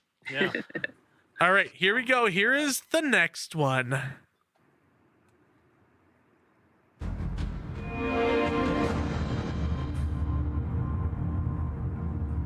Starfield. It is Starfield. What is it? I don't know. When you level up, It is. Oh no, it's not level up. No, I'll give you 1 point. It is the new quest sound. oh, Is that it? Okay. That is the new quest sound. It's the sound you get when you get in. There's actually 2 different variants of that sound. But I would have, yeah. So it is the new. That is the new quest sound. And playing All it too right. much and all the noises have blurred together They, for me. they, for what it's worth, Starfield sounds are very similar. Yeah. All right, here's the next one, and this one's worth 5 points. ooh. It is worth 5 points. Bring it up. 2 for naming the game, 3 for telling me what it is. Welcome to Camp Navarro. So you're the new replacement. You are out of uniform, soldier. Where is your power armor? Don't have any? You expect me to believe that, maggot? I'm gonna say The Brotherhood of truth Steel. is, you lost an expensive piece of Army issue equipment. That suit is going to That's not what I'm looking for. Pay, and you will remain in this man's army until you are 510 years old, which is the number of years it will take for you to pay for a Mark II powered combat armor you going. have lost. Report to the armory and have a new suit issued to you. Then report back to me, Private. Dismissed. I don't know which one it is, but So that's hold gonna be on. the next one I play. That's not Brotherhood of Steel. That sounded like it. I mean, that sounded like something I would. I'm gonna see if I'm gonna see if it's worth giving Josh at least a half a point for. Well, no, Fallout Brotherhood of Steel is a video game. So Oh, well, that is not what I was. That's no. right. So if it's not from that video game, I'm wrong. Then that you are wrong. Yeah, if it's one or two, I never played those ones. I mean, you got Tried, I couldn't figure it out. Donovan and Dom can still guess. So It's true. One of you could get it. 2. Fallout 1. it's Fallout 2. Nice. That is worth 2 points. 2 points. Nice. And if you could tell me, if you can tell me who is saying it. That is the captain of Camp Navarro. Oh, it is! It fucking is! It is! Oh my god! That's dude! Hell yes, man! 5 points, man. I never That's even 5 played that points. So game. Great. what? How did you know, dude? How did you know Camp Navarro? He said it. He said it. Yeah. Oh, all right, I'll give it to you. All right, hold on. It was still a really good guess. All right, hold on. Yeah, I didn't know he said Camp Navarro. I'm gonna give you 2 points for that. If you could tell me who said it, I'll give you the last point. The captain. Yeah. You got to give him the points. You already said you were going to. Give me a. Captain Navarro.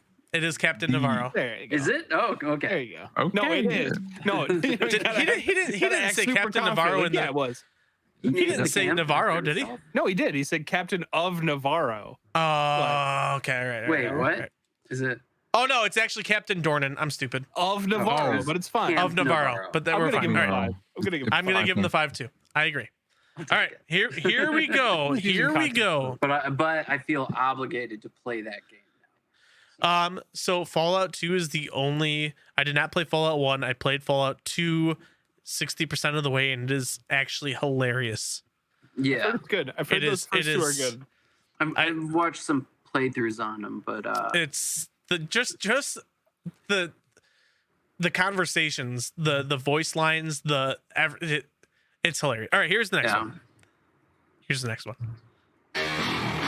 Doom. All right.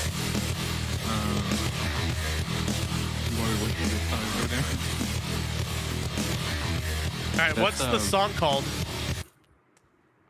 Oh, 2 of them I'm thinking. Is it Rip and Tear? It is not Rip and Tear. It is The Only Thing They Fear Is You. Only thing they fear is you, Shane. Yeah, I was thinking about those two. That's all right. Or the BFG. With 1, 2, 3, 4 remaining.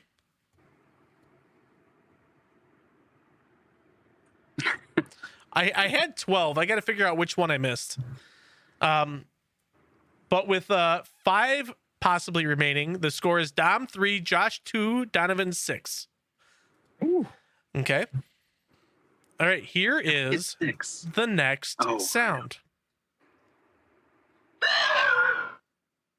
Oh, Morrowind. Fuck, Dom. Cliff is a cliff racer. A what? A cliff. A cliff racer. Yes, Wait, is that is right. Yeah, It is. It's a cliff racer from Morrowind. Morrowind. Never Congratulations. played Morrowind, so that's actually impressive. You That, nailed that noise is iconic. Dom, how old were you when you played Morrowind? 18. 18. I played Morrowind when I was like 12. So I don't remember shit. All I remember is like in the water area. Anyways, whatever. All right, here's the I was next gonna one. say, like, I'm too old for Morrowind. Like, like I would, On YouTube, there's Too this old weird for like Morrowind? Morrowind secession. sorry, It's- too Too young young. for Morrowind. Yeah, that's what I Yeah. meant. So the only thing I remember from Morrowind was the city with where everything's like on stilts. Dom, do you know what I'm talking about? I don't remember what it's It could called. be Vivek All right. City, I think. It's on Did you water, play it? right? Donovan's just like, you guys are so fucking dumb. as you I'm sick of you guys. old nerds. Yeah, I wonder when did Morrowind come out? Like Before 19. Oblivion. Before I was born. No, 2003 maybe. I wonder what I was playing at that time. Wait, what's the really? You're looking it up. Right? 2002. Oh, I was so I close. wasn't alive. Okay, so I was 13 when I played it. Excuse me, not 12. First off, I shut was- up, Dominic. All right, are you guys ready for the next sound? Yes, please. All right, here we- Before he makes me feel older. Here we go. I was 20 when it came out. I think I probably Bro, okay, couldn't yeah, afford okay. a computer at that Yes! time. Dominic, make fun of him. He's older than us. He's older than me. And he has more hair than all of us still. Yeah, seriously. Oh wow. Damn it. All right, here we go. Here's the next one. That's Dom. Dom. And What is that it? was when you select a perk or level up in the perk menu. It's the level up. Yep. Yeah, but I would have gone perk too, Dom. So Perk, level up, whatever. Same thing. Works. All right. So the score now is 7 Dom, Josh 2, Donovan 6. what a weird order to put that in. I put that in the order of the way I wrote it. All right. Here we go. Is the next one.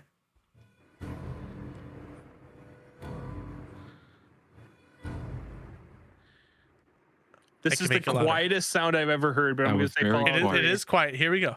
Wait, what'd you say? Fallout 3. It is not.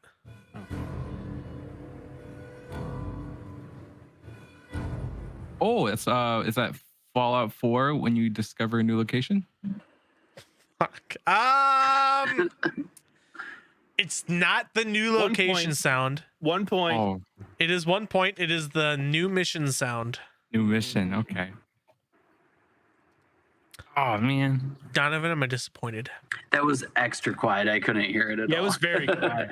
It's very I quiet in had that game as at well. 100%. This is at 100%, by the way. In game, it's quiet as well. You barely hear this shit. Sounds like you gotta normalize your audio files, brother. Listen, I can only You hear a illegally little rip squeak. audio from people's videos. Anyways. So this is technically the last, unless I can figure out which one is the actual last. Here we go.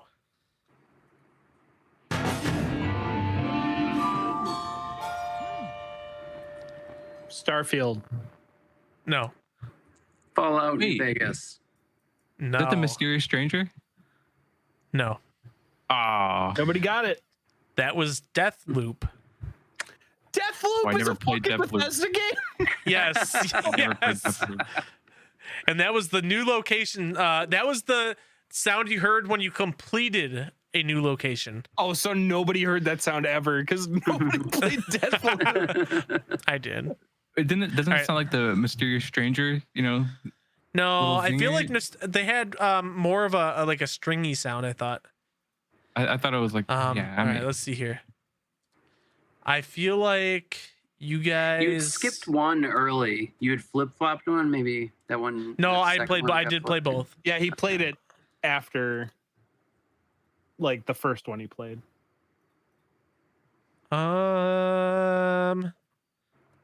Oh, I know which one it is. uh-oh. Here it goes. Let me put it in the right So this is the last one. thing. This is the last one, and I apologize if it's loud.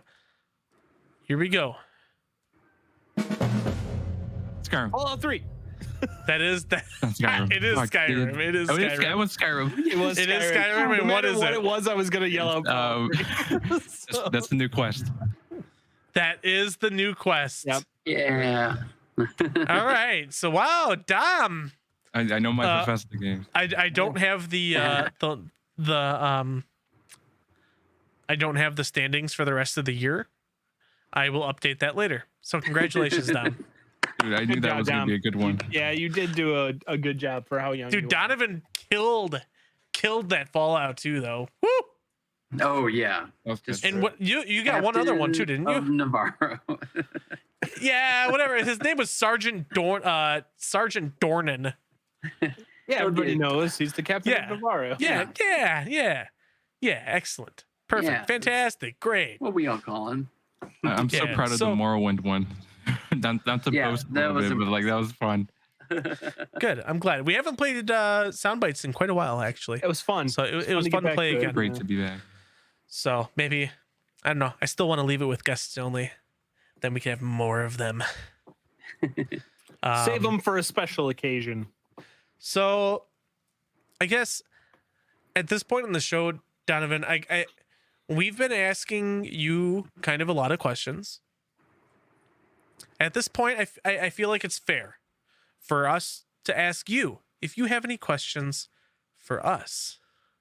Sure. How long have you guys been doing this for? Post, I'll let you answer that. Yeah. How long, based on how this show has gone, do you think we've done this podcast? That's a good question, actually. I'd say, I don't know, like a few years. I Really? imagine. Yeah, I'll take that. I'll take that as say well. We'll take that. Between 3 and 4 years. Oh, we'll definitely take that. Yeah, no, okay, days. so This is our Yeah, second no, episode. What? no, You're yeah, so no, we've been dialed in. yes, Games? well, I will, dude. Okay, that is going in our Mascots? promo. Yeah. That is So going in our dialed promo. in. No, so So Bucket Bites actually started last year, Okay. January of well, technically December of 2021, but the first episode was January of 2022. We had another co-host. There was a completely different not completely, slightly different format. The previous co-host had some stuff come up. I had to decide whether or not I wanted to continue doing the show or not. Luckily, I had Dominic come on for some episodes, Josh come on for some episodes. In our Twitch chat, Official Gearhead was on a couple of episodes. At the end of the year, I really kind of thought about, hey, like, do I want to keep doing this? What do I want to keep doing? Luckily, Josh, Dom, my buddy Logan, and my other buddy who is his MIA, Crazy Reyes. Yeah, I was gonna say, but he has, and we're not gonna go there. But we all hopped on board. So technically, this is the first year of the reboot of Bucket Bites, but this is my second year doing the show. Cool.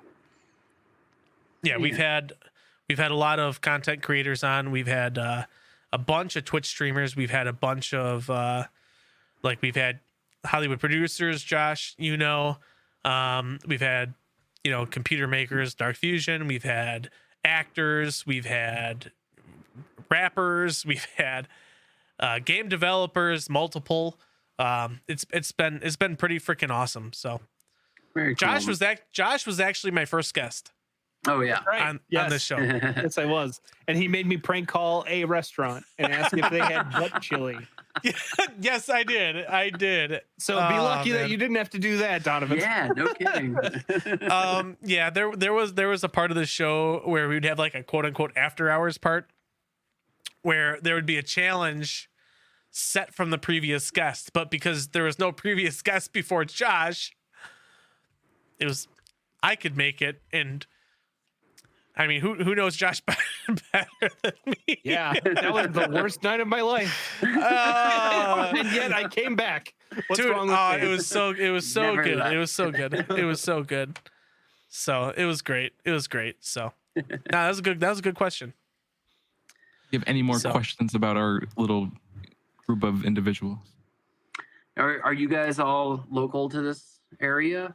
I am not. I'm the only one that isn't. Yeah, so Okay. Post and I are both from Milwaukee. Dom is from Somewhere. California. Southern I'm California. not from California. Not from California. And have you done many other interviews with like local sort of people, or are you going for the Mhm. international global Well, domination? It's funny. We've had a lot of UK people on the show. Mhm. Okay, cool. We've had Josh Josh has been actually pretty great about that. He was able to help us get Scherer, who is a UK pop star. She does kind Okay. of she was great. We also had Steve of War on, which Josh was unable to attend. But he's a UK YouTuber content creator, pretty decent size, and he was a good time. Even though when he came on the show, he's like, "Well, where's Josh?" And I'm like, "Oh, he's not here." And he's like, "Well, fuck. I guess I still got to do this then." But he was super cool. I think it'd be fun to have him back on actually with Josh. I was gonna say, we do a lot of we like to do local stuff like in the greater Milwaukee and Midwestern area, but at the same time we like to branch out and get folks from all over the world. Of course. We just like to talk to creators, and creators of any kind, like people right. who just make stuff. Yeah. And like I think that you're a great like first intro into books, because we've Books. never Well- spoken to anybody who does books before. Go ahead. And it's perfect timing, by the way, because just like in the last couple of weeks. Oh, can I start this real quick? Yeah. So I want to actually ask you a question, Donovan, real quick. Okay. So you make books, like, Yep. and you sell books. Like your career is books. Books. That's So what I do. your personal life, do you still find time to enjoy reading, looking up new authors, new books? Like, where does that fit into your enjoyment? Audiobooks, for the most part. Yeah. I don't have a whole lot of time to actually sit down and read because I'm binging Baldur's Gate or Starfield. Sure. But yeah, I get a good bit of audiobooks in while I'm drawing and things like that, because I don't like to like watch TV or anything while I'm drawing. I think it just takes away too much visually. But audiobooks work good. So what's your go-to like genre? Like, what do you go to when you're looking for a book to listen to? Mostly science fiction, and a bit of fantasy too, but I think I just prefer science fiction. I am trying to read more of or listen to more of the local authors who I sell in the store too, who have audiobooks available. And yes, a question in the back. Yeah. Mr. Scherer, if I've said that better, hopefully this time. Nailed it. Sorry, that was visual. So as we've kind of alluded to, we started talking about books kind of on Bucket Bites a little bit. I am really bad at reading books. I'm very much a visual person. And it's not because I hate books, but it's because I struggle focusing. But I've recently started, because of Josh, reading a book, which I'm reading Stephen King's Bag of Bones. Oh, Okay. Because... Yeah, go ahead. No, chat. What? Well, I was going to say, I thought we were waiting to announce the book we were going to read. No, I told you started reading. No, I told you on the last episode what I was reading. I would have Did started mention. by now. No, well, we weren't all reading the same book. It wasn't like a traditional. No, book but I club would that have way. started Book reading club. my book. But yeah, Well, yeah. Well, so anyways, I I want to literally ask waiting you. until today to start reading. This whole thing is Oh. falling apart. I've only read a chapter, so just Alright, you good. know. Dominic, have you started reading? No. Still looking for a book. I'm sorry. All right. Yeah. good. Okay. No, it's So, fine. Donovan, my question for you is, I know on your website you have listed all of like a bunch of different genres. Do you have a recommended, like, I love psychological thrillers. Do you have a recommended book from a local artist or local author that I could perhaps pick up? I Because sure I- do. Oh, yeah. My guest author in the store was tonight was MP McDonald, and she does psychological thrillers. She's got her book No Good Deed. And find you a link real quick for it. Yeah, send it my way. Yeah, she does a psychological thriller about a guy who he finds like a camera that kind of gives him a glimpse into the future, and he finds it right before 9/11. So he's Oh. gotta deal with that. But yeah, it's good. I've actually read a couple of her books because she has them on audiobook. What's her name? It's MD MP McDonald, and the book is No Good Deed. MP. She's actually It looks like the Mark Taylor series. Yep, yeah. Her first book's got over 10,000 reviews on Amazon, which is just wild. 10,198 to be specific. Not that I'm looking it up currently. So Not that I just bought the whole series. hey, there you go. Wait, how? I have a section on I think I still have the featured authors set up. I run a bookshop shop on my website too. Yes, you do. So That's what made me think of this kind of question. And I'm like, this is my genre. This is what I'll get into. Oh no. Tell me who's local that I can start reading. Looks like I'm gonna need to add that one in here. I'll add the link into the Discord here. So the reason Oh. Post is asking is we came up a couple weeks ago that we want to do where each of us reads a book before the end of the year. And it was actually great that you came on because this looks like a good candidate. Yes. But the question is, do we each read the same thing? Or since Dom didn't have a book, does Dom read No Good Deed by M.P. McDonald? There we go. Oh. Actually, I wonder how that would be for somebody who didn't live through 9/11. That's actually a very good point because Dom, you didn't. Well, no, I did but not. No, I was dead. Wait, what? Well, You weren't even dead, born you yet? just weren't alive. Oh, I wasn't. That wasn't a thought. That's what dead means, right? I guess. I mean, Oh. that's a good point. It looks like she doesn't have it on Bookshop. So yeah, that one could be cool. She also does the infection series, which is like COVID apocalypse, but she wrote it in 2017 because she's a respiratory therapist for her day job, and that's just kind of like how she pictured the end of the world happening. Wow. So in order yeah. to sell more books, she created COVID. Yeah, she God, created It's really a virus. brilliant marketing my scheme. God, good for Imagine how her. I scary that must have been. guess. You made a for- mobile app, she made a virus. Yeah. Oh, that's awesome. Could imagine But how yeah, scary that must have the been. infection series is cool. It's like The Walking Dead without zombies. So it's just like kind of a post-apocalyptic sort Okay. of world. And she's got 2 trilogies that take place in that world. So, Okay, but yeah, she's a really good writer. and she's local, right? Like Yep. she's like Milwaukee-ish, Kenosha area, Yeah, she's down Wisconsin here by at me. least. Okay. Yeah, she does. I think she's done all of the Kenosha book festivals this year, and she'll be back right. at Book-O-Ween on the 29th. Nice. Book-O-Ween on the 29th. That's Yeah. for Sunday, a fun day. October 29th, from 10 to 3 at Studio MoonfalL. Come Packers meet play that many, day? many authors and have a fun time. It's a What time is she Sunday. there? 4 to 7. I saw a lot of those dates are 4 to 7.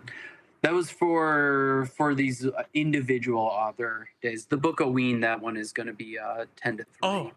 Sunday. All right. Wait. What time? I'm sorry. 10 to 3 for Book-O-Ween. If you go to bookoween.com, that goes straight to the Facebook page for it. That's rough. I just You should stay Everybody there till please- at least 5 or 6, because no. the Packers play at noon. Oh, this is better. yeah. I was gonna say everybody who's listening in the Chicagoland or Milwaukee area, take a look at what you're doing on that day, and Yeah. drive on over, check it out. Yeah. And if that doesn't work, we got guest authors coming in every Friday, Saturday, and Sunday up until the day before Book-O-Ween, because I don't want to deal Perfect. with that night. Yeah, I feel that. I respect that. Excellent. So I think all of my questions have been answered. Josh, are you good? Well, my only thing was, are we going to do the book picks today? Because you mentioned Bag of Bones. Dom didn't have anything, so we Well- gave him one. I think I'm just gonna read Bag of Bones on my own, just for fun, just because Okay. it's an inspiration. Well, it's not actually an inspiration point for Alan Wake, but it's very similar. Right. For Dom, I would recommend the Infection book, I think, more than No Good Deed. Okay. All right. So Dom's All right. reading Infection. I'll read the No Good Deed. I noticed that it's her. It says so. I have questions because I do. You said MP, right? Like, is it? What is okay? Hold on. Who is Mark Taylor? That's the character. Mark Taylor's the character in that. I thought you were about to say Mark okay, Twain. All right. Then we're good. We're golden. Okay. We don't even got any further in that. Yeah, So Post doesn't understand how books work. I don't. I haven't read a real legitimate book in we've talked about this. And that's why 10 years. I wanted to bring this up. So okay. Yeah. So- Thriller series will kind of do that for a lot of the taglines on the cover. All right. Name of the character. Do you have her books in your store? I do. Yep. Yeah. I carry all. I think what I'll do instead of I think what I'll do personally instead of doing them on the Kindle is I'll just come down and buy some. Road trip. Nice. Are you gonna be open on Sunday? I will 10 to 3 on Sunday. So yeah. Perfect. Right during the Packer game. Okay. I'm just Pick kidding. me up, Post. I'll drive on down with you. All right. Hey, sounds good. Dom, are you good? Any other questions? Oh, I think I'm good. All right, cool. Anybody in chat? Does anybody between Twitch or Suggestive Gaming's YouTube, do you have any questions whatsoever? Spill them now or forever hold your peace. Oh, I have one question. Okay. Can you make BucketBot a zombie? Yeah, I think I could. This guy right here? Yeah. Yeah, I might commission you for some work. That'd actually be awesome. A bucket bot zombie. Yeah, for sure. Easy. Nothing to it. Awesome. Well, Donovan, I know I told you about an hour and a half. We kind of went a little bit longer, but we were having fun, I think. Yeah, good times. Worth it. So I'm glad you stuck around and had some fun with us. Official Gearhead doesn't have any user-friendly questions, whatever that means. So I think we're good to go. So Donovan, thanks for hanging out. As always, I'm Ryan Papa Post with Josh Picard from Suggestive Gaming and Dominic with special guest Donovan Sharer with Studio MoonfalL. We will catch you on the flippy flop. See you later. Goodbye. Goodbye. Bye. Goodbye. Goodbye. Goodbye. Music. Loud. Bucket. Why'd you say just bucket? Bucket. I don't know what that means. Just bucket. Bucket.